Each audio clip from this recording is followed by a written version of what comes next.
shalli ala Muhammad wa ala ali Muhammad. Bismillahirrahmanirrahim. Alhamdulillahirabbil alamin wa bihi nasta'in wa ala umuri dunya waddin. Wassalatu wassalamu ala asyrafil anbiya'i wal mursalin sayyidina wa habibina Abdul Qasim al-Mustafa Muhammad wa ala alihi at-tayyibin at-tahirin wa ashabihi muntajibin. Amma ba'd.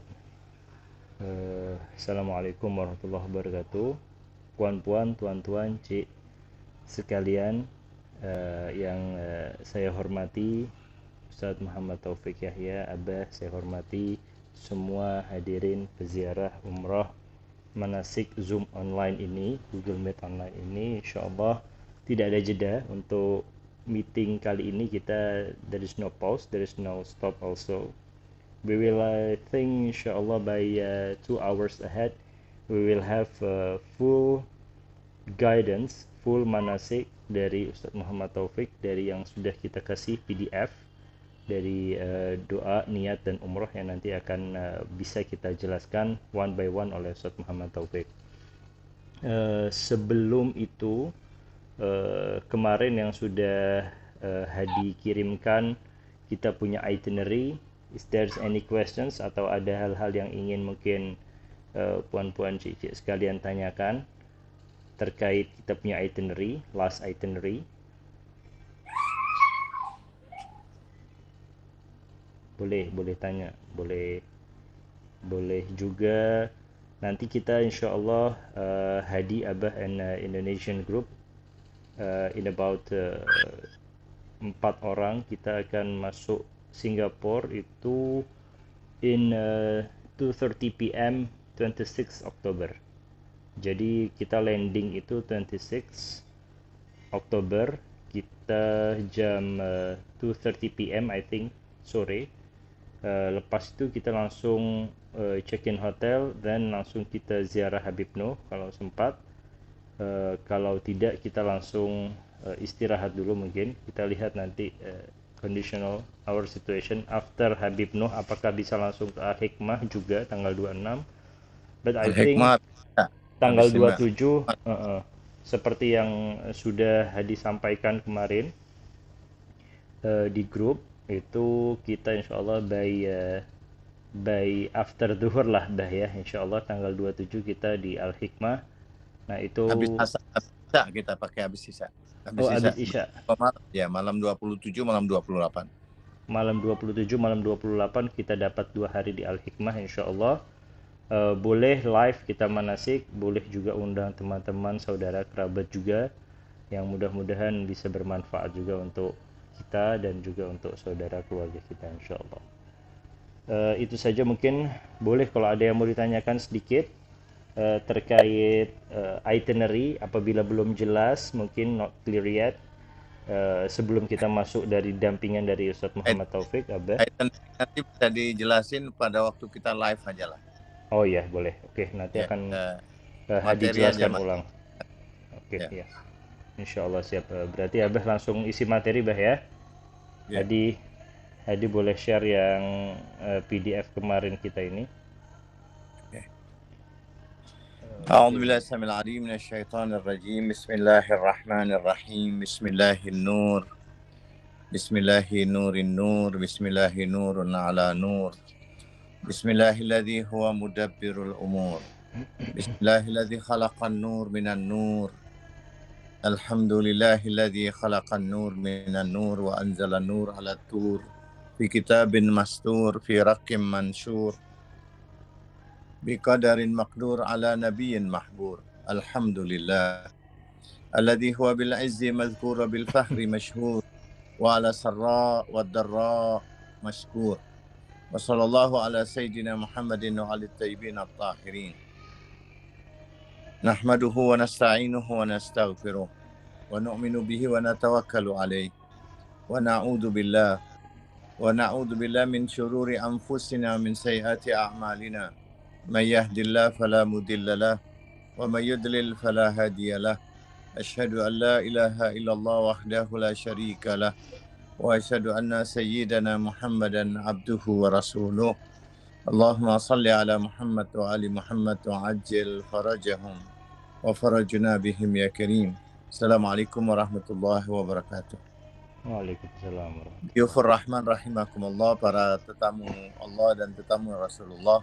Sebelum kita mulai manasik kita pada malam hari ini untuk keberangkatan kita umroh, kita akan bacakan dulu surat Al-Fatihah dan Al-Ikhlas serta Al-Qadar. Kita hadiahkan buat semua orang-orang yang syahid di Palestina, di Gaza, dalam perjuangan mereka melawan penjajah Zionisme Israel. Kita kirimkan surat Al-Fatihah, Al-Ikhlas dan Al-Qadar. Mudah-mudahan Allah Subhanahu wa taala menjadikan surat yang kita kirim ini pahalanya untuk para arwah yang syahid dan juga menjadi kekuatan untuk yang sedang berjuang, dimenangkan oleh Allah Subhanahu wa taala dan mereka bisa kembali merdeka dan berhasil mengusir penjajah.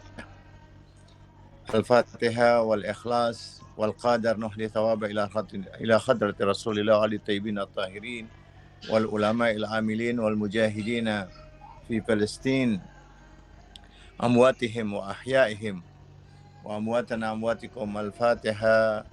Sebelumnya kita baca salawat. Allahumma salli ala Muhammad wa ali Muhammad.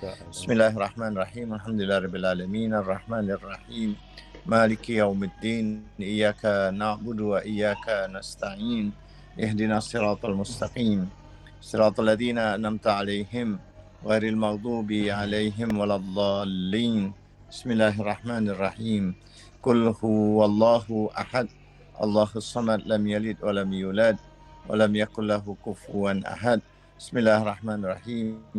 Inna anzalnahu fi lailatul qadr wa ma adraka ma lailatul qadr. Lailatul qadri khairum min alfi syahr.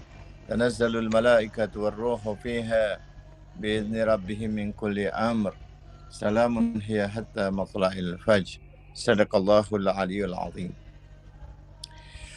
Tuan-tuan dan puan-puan, para tetamu Allah dan tetamu Rasulullah Sallallahu Alaihi Wasallam, saat kita ingin mendatangi tempat yang mulia, tempat yang suci, di mana para anbiya mendatangi tempat itu, dan para malaikat dari arsy-Nya diizinkan oleh Allah setiap hari untuk turun ke Ka'bah, turun ke Madinah, turun ke tempat di mana kita nanti akan berada di tempat itu.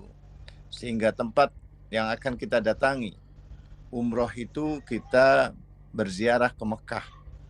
Umroh itu kita mendatangi tempat di mana tempat itu pernah didatangi oleh Nabi Adam untuk bertaubat kepada Allah, untuk datang memohon pengampunan dari Allah. Nabi Adam diterima taubatnya setelah membaca sholawat. Nabi Adam memohon kepada Allah untuk anak turunannya yang melakukan kesalahan untuk datang ke Ka'bah untuk disucikan sebagaimana Nabi Adam diterima dan disucikan kembali. Kemudian Allah berjanji akan mensucikan mereka kalau mereka datang atau menghadap saja. Tentu menghadap dengan melakukan ibadah salat yang penuh dengan tiga bentuk pensucian. Pensucian jiwa raga, pensucian harta mereka, dan pensucian akhlak mereka. Itulah hakikatnya ketika kita menghadap kepada Allah, maka sebelum kita menghadap, kita perlu bersuci terlebih dahulu, karena yang kita datangi adalah tempat yang suci untuk menghadap kepada yang maha suci, mengikuti jalan manusia suci untuk kita mendapatkan kesucian. Karena memang ketika kita belum suci, kita akan dapatkan berbagai macam problem dalam kehidupan kita. Kita akan dapatkan ujian demi ujian, kesulitan demi kesulitan. Tetapi saat kita sudah sampai pada tingkat kesucian, insya Allah semua urusan kita akan dimudahkan oleh Allah Subhanahu wa taala. Hakikatnya orang berangkat umroh maupun berangkat haji adalah mereka mengamalkan ayat Al-Quran yang berbunyi Bismillahirrahmanirrahim, Inna lillahi wa inna ilaihi raji'un. Kita dari Allah dan akan kembali kepada Allah Subhanahu wa taala. Prosesi ibadah umroh dimulai dengan kita mulai mengikat diri kita di miqat, membersihkan semua diri kita dengan niat di miqat, karena memang innamal a'malu binniyat, semua amalan-amalan perbuatan kita kekuatannya dengan ilmu dan niat, dan kesucian jiwa, kesucian raga kita. Itu 5 amalan kita harus lakukan di miqat.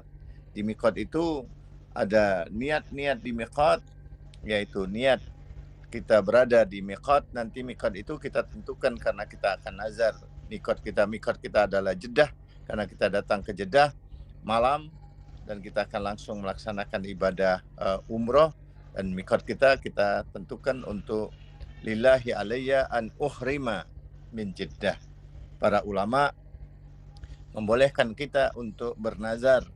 Nanti saat kita di sana, mudah-mudahan kita bisa dapat ngambil sunnahnya. Tapi kalau tidak, kita boleh mandi ihram, berpakaian ihram. Nanti kita bisa menggantinya lagi. Yang penting niat talbiyah, puncak daripada 5 niat. Melepas pakaian, mandi, sholat, kemudian sholat ihram, kemudian kita niat talbiyah. Saat kita melepas pakaian, mandi, berpakaian ihram, sholat, dan baca talbiyah. Terakhir dengan saat kita membaca talbiyah, hukum ihram yang 25. Nanti kita akan baca satu persatu saat kita nanti sudah berpakaian ihram. Saya nanti akan ingatkan lagi apa saja yang dilarang bagi orang-orang yang melaksanakan ihram. Kemudian ketika kita meyakini bahwa mendatangi tempat yang lebih mendekat, makanya para ulama menjadikan semua niat kita itu taqarrub, mendekatkan diri kita kepada Allah Subhanahu wa taala. Taqarrub artinya kita merasakan kedekatan, merasakan bahwa kita dilihat. Ilam tastati, barang siapa ilam takun tarah fa innahu yarah. Barang siapa yang tidak bisa meyakini bahwa dia berdialog dan melihat Allah, melihat keagungan Allah, melihat ciptaan Allah, melihat aturan Allah, melihat kemuliaan-kemuliaan Allah, tentu kita melihatnya dengan tuntunan-tuntunan manusia-manusia yang disucikan, dimuliakan oleh Allah Subhanahu wa taala. Ketika kita memahami tauhid, tauhidnya kita itu adalah meyakini bahwa Dia Allah satu-satunya. Kemudian Allah mengutus manusia satu-satunya yang pilihannya yaitu Rasulullah Shallallahu Alaihi Wasallam setiap zaman, dan satu-satunya utusan Dia nanti akan sebagai wakilnya Rasulullah adalah sahibul asri wa zaman, yang kita yakini bahwa di setiap peristiwa haji, setiap kita mengucapkan salawat dan salam kepada Rasul maupun kepada sahibul asri wa zaman, kepada al-mu'minun, mereka semua melihat kita. Kita meyakini bukan hanya Allah yang melihat kita, tetapi ada malaikat yang mencatat amal kita. Ada Rasulullah, ada al-mu'minun, wa qul i'malu fasayarallahu amalakum wa rasuluhu wal mu'minun. Ada juga anggota badan kita yang merekam, ada alam semesta, ada hari, dan juga ada materi yang senantiasa menjadi saksi terhadap semua yang kita lakukan. Jadi yang jelas bahwa dalam menjalani ibadah kepada Allah Subhanahu wa taala, keyakinan kita tentang Allah Subhanahu wa taala itu yang senantiasa melihat kita dan kita berdialog. Setiap ibadah yang kita lakukan, apapun yang kita baca, hakikatnya kita sedang berdialog. Dalam surat Al-Fatihah yang merupakan inti dari seluruh isi Al-Quran, maka ada 7 ayat itu berupa dialog. Maka dalam amalan-amalan umroh pun seperti itu. Saat kita menjalankan semua prosesi umroh itu kita sedang mengikuti tuntunan yang diajarkan oleh manusia-manusia suci ketika mereka melaksanakan ibadah umroh. Dalam ibadah umroh atau haji kecil, umroh atau haji kecil, dia pasti ada sholatnya, ada syahadatnya, dan semua ada amalan-amalan jihadnya, ada ilmunya, ada Qur'annya. Semua amalan-amalan itu bukan berarti dia umroh ansih, umroh saja, tapi semua ibadah ada di situ. Tapi intinya dari semua ibadah itu sejauh mana kita merasakan kedekatan, kesucian diri kita, dan kita mendengarkan kalimat demi kalimat yang kita baca dalam zikir kita itu adalah kalimat-kalimat yang diajarkan oleh manusia suci yang menjadi contoh dari Allah Subhanahu wa taala. Itu yang harus kita yakini. Jadi Imam Ja'far Shadiq, gurunya imam-imam madhab, mengajari niat. Niat itu batinnya sebuah amal. Batinnya sebuah amal itu kita harus melatih diri kita jangan sampai ada kekuatan yang lain yang masuk. Sehingga niat itu harus kita bacakan bersama.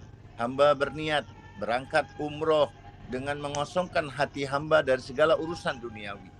Urusan duniawi itu yang tidak ada hubungannya dengan Allah, dia jadi rendah. Jadi dia urusannya duniawi. Maka kita harus mengingat kepada Allah. Meniat meninggalkan setiap penghalang yang menyerahkan urusannya hanya kepada Allah. Jadi ketika kita menyerahkan urusan kita kepada Allah, nanti wa may yatawakkal 'alallah fa huwa hasbuh. Jadi kita harus niat bertawakal kepada Allah, berserah diri kepada Allah. Meninggalkan dunia artinya meninggalkan segala sesuatu yang melupakan kita kepada Allah. Kemudian kita niat keluar dari beban-beban makhluk, tidak menjadi beban. Kita menjalankan ibadah semata-mata ikhlas karena Allah Subhanahu wa taala. Berniat bersandar, tidak hanya dengan meyakini bahwa kita punya bekal dengan sebagai bekal kita adalah ketakwaan kita kepada Allah. Takwa itu tawadhu, qanaah, merasa cukup. Kemudian taqab wa wara, berhati-hati karena di tempat yang suci kita tidak boleh bertutur kata yang tidak baik. Kemudian kita harus didasari dengan ilmu. Jadi kita semua amal kita itu harus didasari dengan ilmu. Ada amalan melepas pakaian. Melepas artinya bukan hanya sekedar pakaian jasmani, tetapi ada pakaian spiritual, pakaian rohani. Jadi waktu kita melepas pakaian, ada niat-niat yang kita baca sebagaimana yang diajarkan manusia suci. Jadi saat kita melepas pakaian, kita melepas semua pakaian maksiat, menggantinya dengan pakaian taat.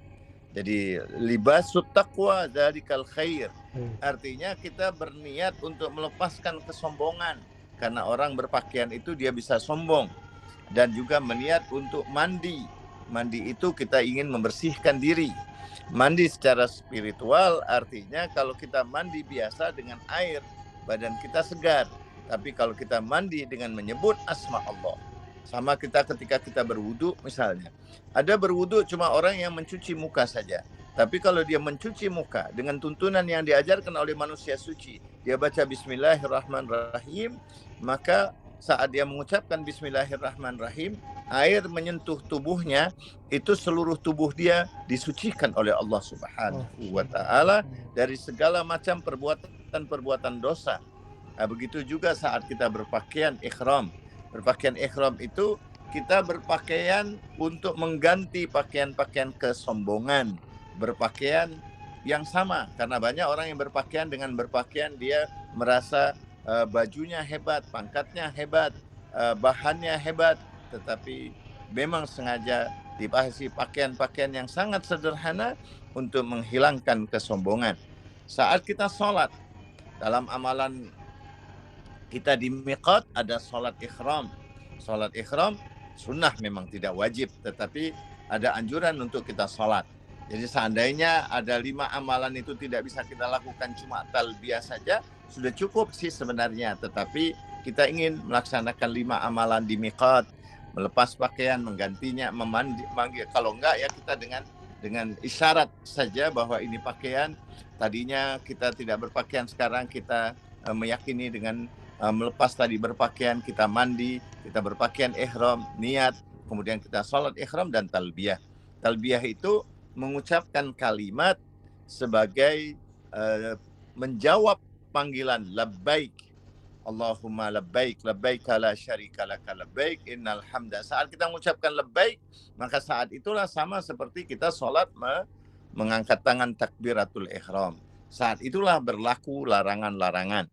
Itu 5 amalan kita yang harus kita yakini bahwa semua tuntunan-tuntunan itu, perbuatan-perbuatan itu, baik dari melepas pakaian, kemudian kita mandi, berpakaian ihram, sholat ihram, dan talbiyah, itu semua yang kita lakukan bukan menurut selera pribadi kita. Niat itu bukan selera pribadi, tapi niat itu batinnya sebuah amalan yang dituntunkan, yang diajarkan oleh manusia suci untuk kita mencapai kesucian. Baru kita diajarkan untuk tawaf. Tawaf hakikatnya kita sedang ingin mi'raj. Dari satu putaran ke putaran yang lain, seakan-akan kita sedang melewati 7 lapis langit yang akan kita naik ke atas bersama para malaikat-malaikat Allah. Sehingga makanya dalam niat tawaf, kita niat tawaf bersama para malaikat-malaikat Allah. Saat kita masuk ke Masjidil Haram, kita harus mengharamkan dari perbuatan-perbuatan dosa. Semaksimal mungkin kita takut melakukan perbuatan-perbuatan dosa di Masjidil Haram. Karena di tempat yang suci itu ketika kita melakukan perbuatan dosa, maka dosa kita juga dilipat gandakan 100.000 kali. Sebagaimana amal kita, sholat kita, zikir kita. Setelah kita tawaf, memang ada amalan sholat tawaf. Jadi tawaf untuk umroh mufroda 7 kali. Kemudian ada zikir-zikirnya yang kita akan baca. Semua kalimat zikir tawaf itu pun juga adalah tuntunan yang diajarkan oleh keluarga suci Nabi. Kemudian kita sholat tawaf di belakang makom Ibrahim. Itu pun juga perintah Allah dan yang dicontohkan oleh manusia-manusia pilihan Allah. Selesai itu memang ada sunnah kita minum air zam-zam. Kita berwudhu lagi, memperbaharui wudhu kita biar kita segar, kemudian kita melaksanakan sa'i. Sa'i itu pun juga adalah tuntunan untuk kita melaksanakan umroh mufrodah. Jadi sa'i untuk umroh mufrodah, kita mulainya dari Bukit Sofa ke Marwah, Marwah ke Sofa sampai ke 7 kali putaran. Jadi artinya putaran 7 kali itu mulai dari Sofa, Marwah 1 kali, Marwah Sofa, Sofa, dan terakhirnya kita di Marwah. Kemudian kita untuk menggunting rambut atau memendekkan rambut, mencukur sebagian rambut, dan itu harus dengan niat bahwa rambut ini adalah sumber daripada yang ada di pikiran kita. Kita minta di setiap helai rambut yang tumbuh di kepala kita, ya Allah sucikanlah fi kulli sya'rin nuran yaumal qiyamah. Dia nanti akan menjadi cahaya di hari kiamat. Itu sebagai satu tahallul untuk kita melepas pakaian ihram. Jadi kalau kita belum menggunting rambut, kita tidak boleh menggunting rambut orang lain sebelum kita menggunting rambut diri kita sendiri. Dan syukur kalau kita bisa mengguntingnya masing-masing dengan niat kita ingin mensucikan, memberikan cahaya. Kemudian dengan kita menggunting rambut, pakaian ihram yang tadinya kita larangan-larangan ihram sudah selesai. Tinggal satu larangan yang belum boleh adalah berhubungan suami istri, baik yang punya istri maupun yang punya suami ataupun yang belum menikah. Maka kecuali anak-anak kecil tidak ada kewajiban. Bagi mereka yang sudah akil baligh, maka kalau dia belum tawaf nisa, karena memang umroh itu, Ka'bah itu dimulai dengan tawaf dan diakhiri dengan tawaf untuk umroh mufrodah. Tapi umroh tamattu itu tidak ada tawaf nisa. Jadi haji tamattu ada tawaf nisa, tapi umroh tamattu tidak ada tawaf nisa.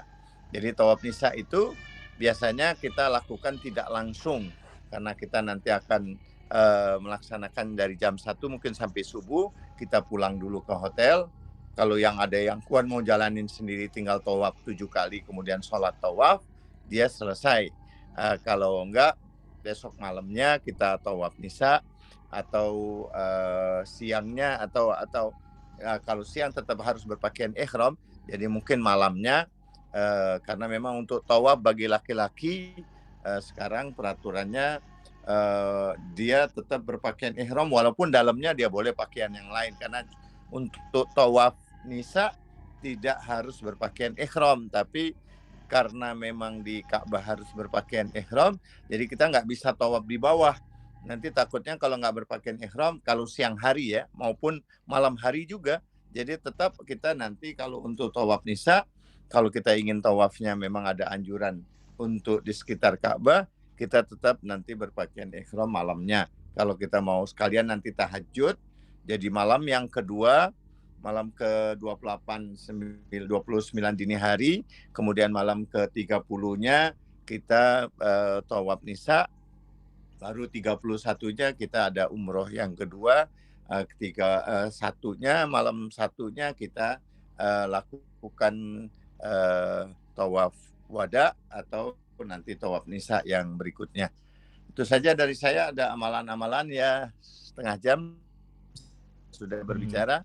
Itu saya coba berusaha untuk meringkas. Itulah amalan-amalan yang akan kita lakukan selama kita di Mekah. Nanti di Madinah kita akan melaksanakan ziarah demi ziarah. Tidak kalah pentingnya amalan di Madinah untuk kita melaksanakan mendatangi Rasulullah, mendatangi Sayyidah Zahra, kemudian kita melakukan sholat-sholat qadha selama di Madinah. Kita meyakini sholat di Mekah pahalanya 100.000 kali, kita tidak akan lupa juga untuk mengqadha sholat kita atau mengqadhakan sholat-sholat orang tua kita, keluarga kita, membadalkannya atau menghadiahkannya, atau ketika kita juga ingin membadalkan umroh atau menghadiahkan umroh di umroh kita yang kedua, insya Allah. Di Madinah juga pahala ibadah sholat kita dilipat gandakan lebih dari 1.000. Jadi di Madinah unlimited, di Mekah 100.000. Dan kesempatan untuk kita berada di tempat itu untuk kita mengqadha, menghadiahkan sholat-sholat kita. Jadi kita tidak ibadah untuk diri kita pribadi. Itu saja dari saya, cukup 30 menit. Sekarang saya buka tanya jawab, saya kembalikan ke host Ustadz Hadi Yahya. Falyatafadhal. Wal afu minkum. Wassalamualaikum warahmatullahi wabarakatuh. Waalaikumsalam warahmatullahi wabarakatuh. Syukran katsiran Ustadz Muhammad Taufik, Abah. Terima kasih. Sebenarnya puan-puan, semua yang tadi disampaikan sudah komplit, lengkap, ada di PDF-nya Abah. So bisa kita baca-baca sedikit. Tetap nanti akan kita dampingi juga, Abah akan dampingi. Semua yang menjadi pertanyaan-pertanyaan boleh disampaikan mulai dari sekarang sampai selesai kita umroh. Bukan nanti umroh sampai kita selesai umroh, sampai di Madinah boleh semua tanya-tanya. Silahkan, mungkin Cik Kamsia, Cik Saleha. Assalamualaikum Ustaz. Waalaikumsalam. Tentang yang tadi kan kita dah berpakaian ihram di Jeddah. Kemudian solatnya ihram pun di sana ya, di Jeddah juga.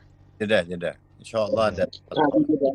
Jadi solat ihram tu 2 rakaat dia lah Ustaz ya. Ya, Ada bacaan khusus, maksudnya surah-surah saya pun hari tu dah cek. Jadi kuliah ya Al-Ikhlas, tidak ada ketentuan Okey. saja Al-Ikhlas, Al-Kafirun, Al-Ikhlas. Okey, jadi talbiyah yang kita baca tu dah mula daripada yang kita dah lepas solat ihram tu kita baca talbiyah. Kan saya nanti akan pimpin itu. Saya nanti akan, karena memang tempat solat berbeda, laki-laki perempuan. Nanti pada saat mau talbiyah, saya nanti akan pimpin lagi. Boleh masing-masing sudah talbiyah sendiri tak apa, tapi saya nak ulang lagi mulai dari niat yang sampai niat yang diajarkan oleh Imam Sajjad kepada Syibli. Itu nanti saya nak bacakan sama-sama, kita nak baca sama-sama itu. Jadi semua niat yang di miqat akan kita baca. Nanti saya akan bimbing. Okey, jadi macam tawaf tu Ustaz, maksudnya 7 kali kita mulakan daripada yang apa tu Hajar Aswad ya. Saya dengar Ya, daripada sama-sama rakaman tadi kerasnya, tu. tawafnya sama. InsyaAllah Sama-sama. kita akan sama-sama aja. Nanti Jadi yang dibantu. pertama kita niat je lah semua apa yang Iya, dalam nanti buku tu dia itu nanti saya akan baca yang keras ya. Saya hamba berniat di waktu baca yang ada di buku itu, nanti saya baca agak keras ya. Kemudian tu Ustaz yang tawaf nisa tu pun sama caranya 7 cuma niatnya je berbeza. Cuma bedanya di tawaf nisa. Kalau yang pertama niatnya tawaf umroh. Tawaf umroh mufroda, hamba berniat untuk tawaf umroh mufroda 7 kali. Kalau yang tawaf nisa, hamba berniat untuk tawaf nisa untuk umroh mufroda. Ya. Umroh mufroda ada tawaf nisa haji. Jadi kalau kita dah niat tawaf nisa tak perlu niat tawaf wada ke macam mana ataupun sama-sama maksudnya? Tawaf wada lain lagi. Tawaf wada sunnah. Tawaf wada itu tawaf nisa itu wajib. Okey. Ya. Jadi maknanya tawaf wada tu kita boleh buat jugalah masa balik. Boleh buat masa. Puan Cikam, matikan mikrofonnya, kita tak dengar apa Ustaz cakap. Okey. Iya, silakan yang lain lagi kalau Tuan Muhammad Hamim, silakan. Ya. Muhammad Hamim. Tanya boleh buka handphone. Boleh buka itu mikrofon. Boleh raise hands tadi. Assalamualaikum. Waalaikumsalam warahmatullahi wabarakatuh. Tadi nak tanya untuk lelaki, since kita akan turun ke Jeddah kan, jadi macam mandi sunnah itu semua dilakukan kat Jeddah Airport ke ataupun bila kita dah check in hotel dan kita akan dapat lakukan sunnah. Jadi macam mana prosesnya? Okey. Saat kita sampai di Jeddah, karena kita umpamanya karena memang ini mandi adalah lepas pakaian, mandi, berpakaian, sholat, kemudian talbiyah. Itu berurutan satu sama lainnya. Jadi itu dilakukan di miqat. Kalau di miqat nanti kita ada yang pengen melakukannya di Singapura misalnya. Mereka sudah mau mandi, sudah siap segala-galanya, nanti di sana tinggal wudhu aja, tinggal sholat aja, berpakaian ihram aja, mengganti pakaian, kemudian sholat, kemudian talbiyah, itu juga boleh. Ya, Abah, kalau memang khawatir nanti kalau umpamanya tempatnya atau apa dia untuk ganti pakaiannya tak nyaman di airport misalnya, maka dia sudah siapin mandi. Ya kira-kira perjalanan kita 9 jam. Tapi kalau dia ingin mandi lagi di airport, tak masalah. Mandi juga tidak wajib. Ya, wajib itu nanti di niatnya. Niatnya tadi waktu kita mandi apa niatnya? Jadi niatnya itu yang menentukan innamal a'malu binniyat. Jadi niat kita itu nanti makanya semua niat-niat itu akan saya ulangin. Jadi perbuatannya itu kita akan jadiin satu nanti pada waktu kita di Jeddah, ya. Sila lagi ada yang mau tanya, Alia. Okey, cukup jelas Pak Muhammad Hamim. Ya, terima kasih. Nanti apa-apa nanti saya akan tanya lagi. Mungkin saya lagi penjelasan. Boleh. Mungkin saya tu lebih lah. Boleh. Siap. Muhammad Hamim. Boleh Adhar sila. Oh, ni Alia Pak Adhar samalah. Assalamualaikum. Kalau tawaf sunat nisa atau wida, semua bacaan doa dalam tawaf itu sama atau berlainan dengan tawaf mufradah? Okey. Doa-doa tawaf itu ada doa-doa yang redaksinya diajarkan oleh Imam Ja'far Shadiq. Ada dari Nabi, ada riwayat-riwayat yang lain. Yang saya kumpulkan itu semua dari lisan-lisan manusia suci. Bila kita tak mau tambah lagi, bila kita sudah baca itu semua misalnya, ada yang mau kita tambah dari hajat-hajat kita, doa-doa kita yang lain boleh. Atau kita tambah lagi dengan sholawat misalnya. Ada riwayat kita lupa itu doa, tak kita bawa. Misalnya lah kalau kita nak tawaf sendiri, misalnya tawaf sunnah, kemudian kita tak bawa doa-doa itu, kita bawa Quran saja, atau kita bawa doa-doa kita saja, atau kita selawat saja, maka dia sudah mencakupi. Selawat itu sudah mencakupi semua doa-doa itu sebenarnya. Karena selawat itu sendiri adalah doa. Tetapi ada orang yang ingin lebih merasakan bahwa saya sedang tawaf, saya sedang bersama para imam yang memimpin tawaf saya, imam membaca ini, saya nak ikut imam baca ini. Kita boleh baca gitu. Selain itu nanti kita sudah baca semua, nanti kita nak baca hajat kita, boleh kita nak baca hajat kita. Di tempat ini Nabi Adam pernah baca doa ini untuk diterima taubatnya. Allahumma tub alayya hatta atuba wa asimni hatta la a'uda. Kemudian dia baca as'aluka bihaqqi Muhammad wa Ali wa Fatimah wal Hasan wal Husain, agar diterima taubatnya, boleh. Jadi artinya sejauh mana makrifat kita tentang doa-doa itu. Tapi intinya salawat saja cukup. Tapi kalau kita mau tambah doa-doa yang lain, it's okay. Jelas. Jelas. Saya satu soalan lagi, kalau masuk Raudah di Madinah, kita semua beda-beda sendiri atau sama-sama satu grup? Untuk laki-laki biasanya saya yang bimbing masuk, insya Allah. Untuk yang perempuan nanti kita carikan ada yang bisa masuk. Kita harus meyakini Raudhah itu tidak hanya kita pahami secara bersama-sama. Kita nanti akan menghadap Raudhah, pintunya Raudhah. Kita akan bersama-sama. Nanti saat masuk ke pintu itu, jadi kita tengok pintu di mana Jibril masuk ke rumahnya Rasulullah. Fi buyutin adilmallah an turfa. Nanti kita nak tengok itu pintu, Babul Jibril, itu pintu Jibril.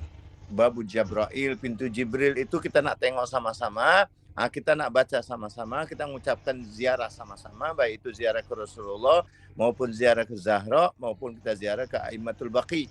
Itu semua ziarah nanti saya akan pimpin, ada di buku adab ziarahnya, adab ziarah Madinah. Itu nanti saya kirim PDF-nya, mudah-mudahan sudah pernah saya kirim, nanti tak apa, nanti saya kirim lagi. Itu saat kita nanti akan berbicara tentang Madinah. Mungkin satu kali pertemuan lagi nanti kita akan berbicara tentang Madinah. Ya, mudah-mudahan sebelum kita berangkat satu kali lagi Zoom untuk kita bicara tentang Madinah. Ya. Jadi sama seperti semua doa-doa itu akan kita baca bersama-sama. Nanti bila lewat saja boleh baca yang lain, boleh baca, tidak mesti harus. Tapi dari awal niatnya saya tetap akan membimbing semua gerakan bacaan-bacaan itu kita nak baca bareng-bareng sama-sama. Baik itu ziarah juga, jadi baru nanti ketika kita ingin pergi lebih mendekat, tak masalah.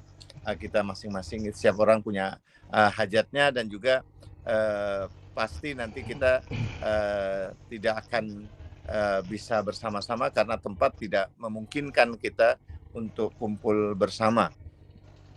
Tapi sebelumnya dari luar, saya sudah akan bawa bimbing untuk sama-sama kita berdoa bersama. Insya Allah. Di Serambi itu biasa sebelum kita masuk pintu, khusus akhwat, khusus yang laki, nanti kita kumpul dulu grup. Nanti grup nanti kita full satu grup kita baca. Kita ada adabnya, niat untuk masuk itu harus ada izin masuk, sama seperti kita nak ziarah maksumin, izin masuk. Baqi kita untuk ke Raudhah, masuk ke Baqi, kita nak izin masuk. Ya, jadi para ulama juga mengajarkan sebelum kita baca ziarah pun juga kita perlu izin masuk. Jadi tidak mesti dalam fisik kita masuk, tetapi roh kita untuk masuk berdialog itu juga harus pakai izin. Izin untuk masuk itu dan untuk berdialog. Sama seperti kita mau sholat juga izin. Ada kalau dalam bahasa Jawanya kula nuwun, adab untuk masuk, ada adab untuk masuk. Jadi ada tata krama untuk masuk rumah, ucapin salam. Ada adabnya kita meyakini tempat yang mulia. Kita minta izin kepada Allah, izin kepada malaikat, izin kepada Rasulullah, izin kepada sahibul maqam, izin kepada sahibul asri wal zaman untuk kita masuk. Kalau anak-anak gimana masuk? Anak-anak diwakilin orang tuanya karena dia tak wajib lah. Boleh bawa masuk ke Raudah? Kalau perempuan biasanya tak diizinkan anak-anak masuk. Tapi untuk laki-laki saya belum tahu kalau digendong. Khawatirnya biasanya karena memang berdesakan, lihat kondisinya lah. Kalau memang Allah takdirkan kita bisa masuk bawa ke sana, kalau tak masuk ya dari jarak yang tidak terlalu jauh lah. Kita bawa dia, yang penting anak-anak itu tengok kubahnya Rasul, tengok Babu Jibril, tengok tempat-tempat yang dari jarak yang dia bisa tengok. Ya paling tidak kita meyakini bahwa dimanapun kita berada, dia dilihat oleh Allah dan Rasul dan oleh para imam. Sejauh mana kita berdialog itu meyakini bahwa Allah, Rasul, malaikat dan para imam itu mendengar kita.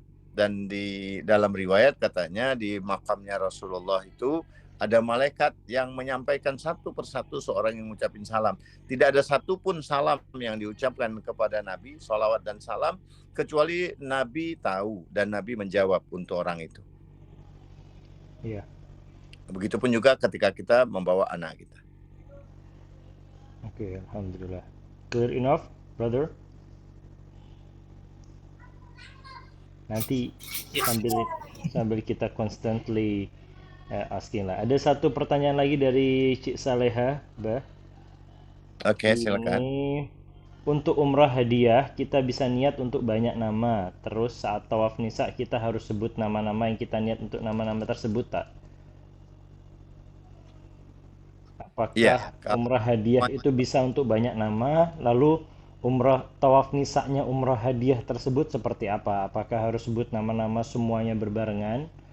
Atau umrah hadiah satu persatu tawaf nisa satu? Yang namanya hadiah, saat kita namanya hadiah cukup satu kali sebenarnya. Cukup satu kali, karena memang kalau kita mau sebutkan di setiapnya makan banyak waktu. Jadi satu kali saja kita sebut hadiah mulai dari pertama. Kemudian untuk yang lain-lainnya itu saya hadiahkan dengan nama-nama yang tadinya saya sebut nama-nama mereka. Jadi artinya dari awal kita cukup satu kali saja menyebutkan nama-nama mereka itu, kita baca, kita sebutkan. Memang untuk menyebut nama-nama mereka dalam hadiah itu tujuannya adalah untuk kita mengirim direct.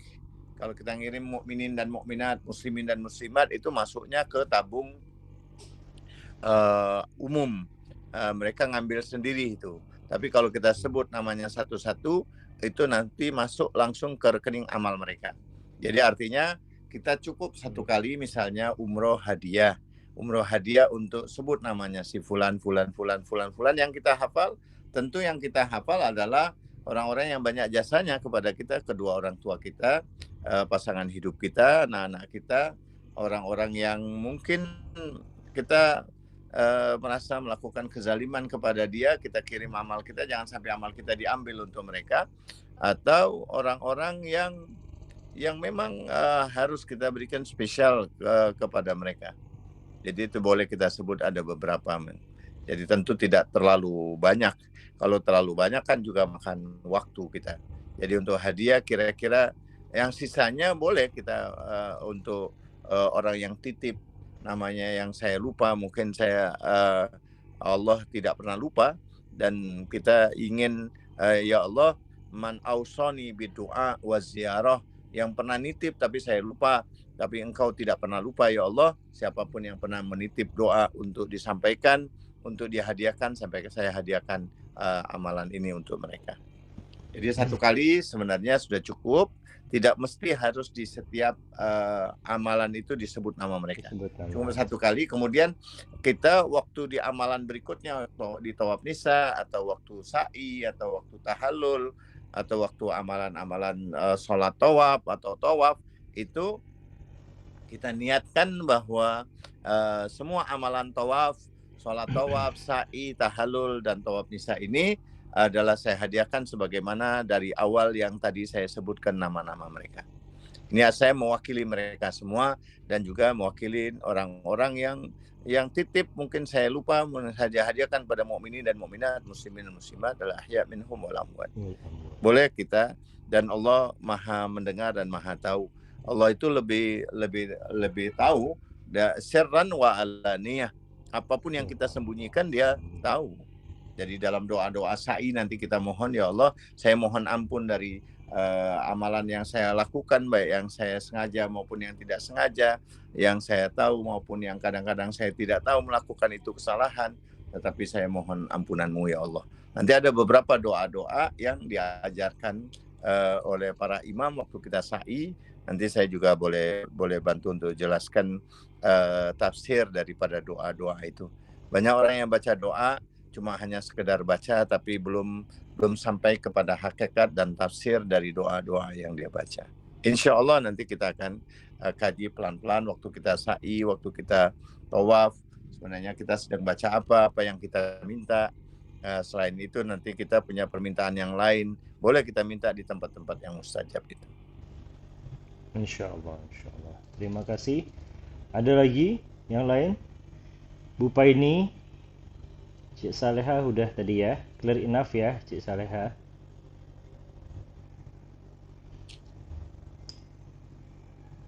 Ada satu dark rice nih. Kalau tidak ada, kita akan tutup dengan doa penutup. Mudah-mudahan Allah Subhanahu wa Ta'ala jadikan pertemuan kita pada malam hari ini adalah pertemuan yang diridhoi oleh Allah. Tadi kita sudah memulai mendoakan orang-orang yang sedang berjuang, yang syahid. Sekarang kita minta kepada Allah agar Allah jaga kita sampai nanti prosesi ibadah kita nanti bisa kita lakukan dengan kesehatan, dengan kekuatan kita, dengan pemahaman, dengan ilmu yang cukup, sehingga Allah Subhanahu wa Ta'ala menerima amal perbuatan kita. Ala hadhihi wa ala kulli niyatin salihah, terhadap semua majelis yang kita lakukan ini, seandainya Allah berikan pahala dari majelis ini, kita hadiahkan buat Rasulullah dan ahli baitnya, buat semua para syuhada, khususnya selain syuhada Karbala, syuhada yang berjuang bersama a'immah, dan juga syuhada yang sekarang ini sedang mereka memperjuangkan negeri mereka di Palestina. Kita doakan mudah-mudahan Allah Subhanahu wa Ta'ala segera menghancurkan para musuh-musuh Allah dan memunculkan sesegera mungkin sahibul asri wa zaman, dan menerima mereka semua yang syahid dan memberikan kekuatan kesabaran terhadap gempuran-gempuran yang dilakukan oleh musuh-musuh Allah. Ala hadhihi niyya wa ala kulli niyatin salihah wa ila hadratin Nabi Muhammadin sallallahu alaihi wasallam. Al-Fatihah qablaha as-salawat. Allahumma salli ala Muhammad wa ali Muhammad. Allahumma salli ala Muhammad wa ali Muhammad. Allahumma salli ala Muhammad wa ali Muhammad wa ajjil farajahum wa farajna bihim ya karim. A'udzu billahi samil alim minasy syaithanir rajim. Bismillahirrahmanirrahim. Alhamdulillahi rabbil alamin. Ar-Rahmanir Rahim. Maliki yaumiddin. Iyyaka na'budu wa iyyaka nasta'in. Ihdinas siratal mustaqim. Siratal ladzina an'amta 'alaihim ghairil maghdubi 'alaihim waladdallin. Bismillahirrahmanirrahim. Alhamdulillahi rabbil alamin. Allahumma shalli ala Muhammadin wa ali Muhammadin fil awwalin wa shalli ala Muhammad wa ali Muhammadin fil akhirin wa shalli ala Muhammad wa ali Muhammadin fil mala'il a'la wa shalli ala Muhammad wa ali Muhammadin fil mursalin. Allahumma a'ti Muhammad al-wasila wa syarafa wal fadila wa darajatal kabira. Allahumma inna amanna bi Muhammad wa alihi wa lam narahum wa la tahrimna yawmal qiyamati ru'yatahum warzuqna suhbatahum wa tawaffana ala millatihim waskina min haudihim mashraban rawiyan sa'igan hani'a la adma'u ba'dahu abada innaka ala kulli syai'in qadir. Allahumma kama amanna bi Muhammad wa alihi wa lam narahum farina fa'rifna fil jinani wajhahum. Allahumma balligh ruha Muhammad anna tahiyatan katsiratan wa salama. Ya Hayyu Ya Qayyum, Ya Hayyu Ya Qayyum, Ya Hayyu Ya Qayyum, birahmatika astaghis fa'aghisna wa la taqilna ila anfusana tarfata ainin abada wa aslih lana sya'nana kullah. Ya Allah, kami mohon dengan hak Nabi Muhammad dan keluarganya, dengan hak Az-Zahra dan suami Az-Zahra, ayah Az-Zahra, putra-putra Az-Zahra, ya Allah berikan kemudahan kami dalam menjalankan ibadah umrah yang akan kami lakukan, dan juga mudahkan kami, sehatkan kami, berikan kekuatan kepada kami, dan juga khususnya kepada orang-orang yang sedang berjuang ya Allah di Palestina, bantu mereka ya Allah, selesaikan semua urusan mereka dan urusan kami semua. Untuk para almarhum dan almarhumah, orang-orang yang sudah mendahului kami, ampuni mereka semua ya Allah. Ya Allah, kami mohon dengan berkah sahibul asri wa zaman, Allahumma kun sahibul asri, Allahumma kun walikal hujjat ibn al-Hasan, salawatuka alaihi wa ala abaih في هذه الساعة في كل ساعة وليا حافظا قائدا وناصرا ودليلا وعينا حتى تسكنه أرضك طوعا وتمتعه فيها طويلا وامن علينا برضاك وامن علينا برضاك وهب لنا رأفته ورحمته ودعاءه وخيرا ما ننال بالساعة من رحمتك وفوزا عندك جعل صلاة نبيه مقبولة ذنوب نبيه مغفورة ودعاء نبيه مستجابة أرزاق نبيه مبسوطة خموم نبيه مخفية وحوائج نبيه مقضية وأقبل إلينا بوجهك الكريم واقبل تقربنا إليك وانظر إلينا نظرة رحيمة نستقم بها كرامة عندك ثم لا تصرفنا بجودك واسقنا من حوض جدي محمد صلى الله عليه وآله بكأسي وبيد ريا رويا سائغا حنيئا لا أزمع بعده أبدا إنك على كل شيء قدير صل على محمد وعلى محمد لو راضين مرضين بأفضل صلاتك وبارك عليهم بأفضل بركاتك السلام عليكم ورحمة الله وبركاته بفضل سبحان ربك رب العزة عما يصفون walhamdulillahi rabbil alamin. Assalamualaikum warahmatullahi wabarakatuh. Insyaallah kita jumpa satu kali lagi bicara tentang Madinatul Munawwarah dan ziarah. Saya serahkan pada khos pada khos Habib Adi bin Yahya. Syukran jazakumullah khairan katsiran. Terima kasih Ustaz Muhammad Taufik Yahya. Puan-puan, tuan-tuan, insyaallah kita bisa jumpa insyaallah antara malam Jumat depan atau Jumat depan. We will see insyaallah by next week, and we will specially talk about Madinah insyaallah. Nanti akan kita kirimkan juga itinerary and update apa saja yang akan kita lakukan di Madinah sebelum kita mulai. Jazakumullah, terima kasih. Kalau ada pertanyaan-pertanyaan lanjutan, video ini juga sudah saya record, nanti akan saya bagikan di grup insyaallah. Tetap keep in touch, nanti akan di grup kita bisa terus bahas-bahas masalah tentang Allah. Syukran jazakumullah, terima kasih. Assalamualaikum warahmatullahi wabarakatuh. Sallu ala Muhammad wa ali Muhammad. Allahumma shalli ala Muhammad.